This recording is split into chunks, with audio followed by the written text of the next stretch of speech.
Hello friends, welcome to our channel JR creative ideas. Cast iron ప్యాన్ని non stick pan లాగా ఎలా seasoning చేసుకోవాలో ఈ వీడియోలో చూద్దాం. నేను ఈ కాస్ట్ ఐరన్ ప్యాన్ని కొల్హాపూర్లో తీసుకున్నానండి. కొల్హాపూర్లో రోడ్ సైడ్కి cast iron fans, cast iron సంబంధించిన అన్ని రకాలు అమ్ముతారు. మామూలు ఐరన్ ప్యాన్స్, ఐరన్ కడాయిలు అన్నీ అమ్ముతారు. నేను ఈ కాస్ట్ ఐరన్ ప్యాన్ తీసుకున్నానండి.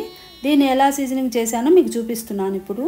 చూడండి, మొదటి దోశ అయినా ఎంత బాగా వచ్చిందో, చాలా పలచగా ఎంత బాగా వచ్చిందో. నా దగ్గర ఒక కాస్ట్ ఐరన్ ప్యాన్ ఉందండి. అది నేను బేగం బజార్లో కొన్నాను. ఇలానే రఫ్గా ఉండేది కొని సీజనింగ్ చేసుకున్నాను. అది మధ్యలో కొద్దిగా పలచగా ఉండి దోశలు మాడుతున్నాయి, అందుకని ఇంకొకటి కొన్నాను. నేను ఒక ఐరన్ బాండిని కొన్నాను ఇక్కడ. ఇది 200 అయింది. ఈ కాస్ట్ ఐరన్ ప్యాన్ని 1100 చెప్పారండి, కానీ 450కి ఇచ్చారు. అదే ఆన్లైన్లో మనం కొంటే 1100 అవుతుంది కదా.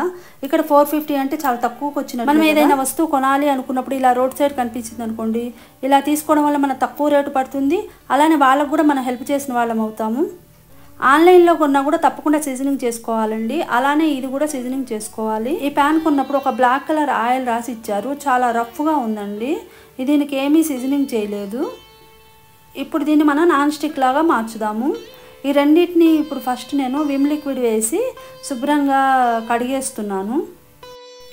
వాళ్ళు రాసిన బ్లాక్ ఆయిల్ పోయే వరకు శుభ్రంగా విమ్ లిక్విడ్ వేసి కడిగానండి. ఇలా రెండింటిని కడుక్కోవాలి.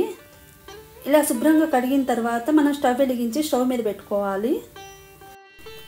తడి మొత్తం ఆరిపోయిన దాకా ఉండాలండి. తడి ఆరిపోయింది. ఆరిపోయిన తర్వాత ఇప్పుడు 4-5 స్పూన్ల ఆయిల్ వేసుకోవాలి.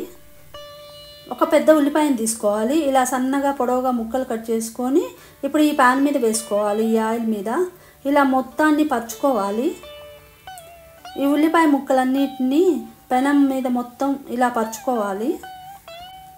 ఫ్లేమ్ సిమ్లోనే ఉంచుకోవాలి. ఇలా ఫ్లేమ్ సిమ్లో పెట్టుకొని ఆయిల్ కొద్దిగా ఎక్కువే వేసుకోవాలండి. ఇలా వేసుకొని వీటిని అటు ఇటు కదుపుతూ ఒక 20 నిమిషాలు 25 నిమిషాలు సిమ్లో ఉంచుకొని ఇలా బాగా వేయించుకోవాలి. ఈ ఆయిల్లో ఈ ఉల్లిపాయలను అటు ఇటు కదుపుతూ నల్లగా అయ్యే వరకు సిమ్లో ఉంచుకొని వేయించుకోవాలి. చూడండి, ఇప్పుడు బాగా నల్లగా అయినాయి కదా, పొగ వస్తుంది. ఎప్పుడు స్టవ్ ఆఫ్ చేసుకోవాలి. ఈ ఉల్లిపాయలు ప్యాన్ బాగా చల్లారే వరకు అలానే ఉంచుకోవాలి. ఇప్పుడు దీన్ని శుభ్రంగా విమ్ లిక్విడ్ కానీ సోప్ కానీ వేసి శుభ్రంగా కడుక్కోవాలి. పూర్తిగా చల్లారిన తర్వాతనే కడుక్కోవాలండి. ఇప్పుడు దీన్ని శుభ్రంగా తుడిచి కొద్దిగా ఆయిల్ రాసి పక్కన పెట్టుకోవాలి. మనం వీటిని వాడిన తర్వాత మామూలుగా రెగ్యులర్గా కూడా ఇలా శుభ్రంగా కడిగిన తర్వాత తుడుచుకొని ఆయిల్ రాసి పక్కన పెట్టుకుంటే ఎన్ని రోజులైనా ఖరాబ్ అవ్వండి. చాలా బాగుంటాయి, తుప్పు పట్టవు. ఇలా ఆయిల్ రాసి ఒకరోజు పక్కన పెట్టాను. చూడండి, ఇలా స్మూత్గా అవ్వాలి. ఇంకా రఫ్గా ఉంది అనిపిస్తే మళ్ళీ ఈ ఆనియన్స్ వేసి ఈ ప్రాసెస్ని మళ్ళీ ఒకసారి చేయాలి. నేను చాలా రఫ్గా ఉన్నది కొన్నాను కదా, అందుకని ఈ ప్రాసెస్ని 2 సార్లు చేశానండి. ఒకసారి చేసి చల్లారిన తర్వాత మళ్ళీ ఇంకొకసారి చేశాను. మనం ఇప్పుడు దీని మీద దోశలు వేసి చూద్దాం. ఇప్పుడు స్టవ్ వెలిగించి వాటర్ పోయే వరకు హీట్ అవ్వనివ్వాలి పెనాన్ని. మనం 1 స్పూన్ కంటే ఎక్కువ ఆయిలే వేసుకోవాలండి. ఫస్ట్ టైం కదా దోశ చేసేది, అందుకని కొద్దిగా ఎక్కువ ఆయిలే వేసుకోవాలి. ఇప్పుడు ఒక ఆనియన్ ఫోర్క్ గుచ్చుకొని ఈ ఆయిల్ మొత్తం ప్యాన్ నిండా పట్టేట్లు ఇలా రబ్ చేసుకోవాలి. ఇప్పుడు ఎక్కువ ఆయిల్ మొత్తాన్ని ఒక పేపర్ నాప్కిన్ తీసుకొని శుభ్రంగా తుడిచేసుకోవాలి. ఆయిల్ ఎక్కువైతే దోశలు సరిగా రావు. అలానే పెనం ఎక్కువ వేడైతే కూడా దోశలు సరిగా రావు. కాబట్టి కొద్దిగా నీళ్లు చిలకరించుకొని ఈ ఫోర్క్ గుచ్చిన ఆనియన్తో రుద్దితే మనకు కావాల్సినంత వేడవుతుంది పెనం. ఇప్పుడు మన పెనం మనం దోశ వేసుకోవడానికి రెడీగా అయింది. ఇప్పుడు 1 గంట పిండి తీసుకొని దోశ వేసుకోవాలి. ఇది మొదటి దోశ కదండి, కొద్దిగా నూనె వేసుకోవాలి.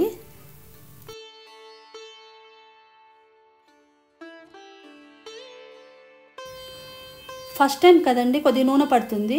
ఇలా 2-3 రోజులు కనుక మనం దోశలు చేసుకుంటే ఈ cast iron pan non stick pan కంటే కూడా చాలా బాగుంటుంది. చూడండి ఎంత బాగా వచ్చిందో, చాలా పలుచగా చాలా బాగా వచ్చింది కదా. చూడండి ఎంత బాగా వచ్చిందో. ఇంకొక దోశ వేద్దాము.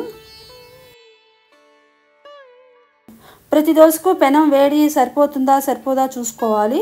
అలానే ప్రతి దోశకు ముందు ఆనియన్తో ఇలా రబ్ చేసుకోవాలి. ఎలా ఉంది ఈ వీడియో? మీకు నచ్చిందా? నచ్చితే తప్పకుండా లైక్ చేయండి. ఎలా ఉందో కామెంట్ చేయడం మర్చిపోకండి.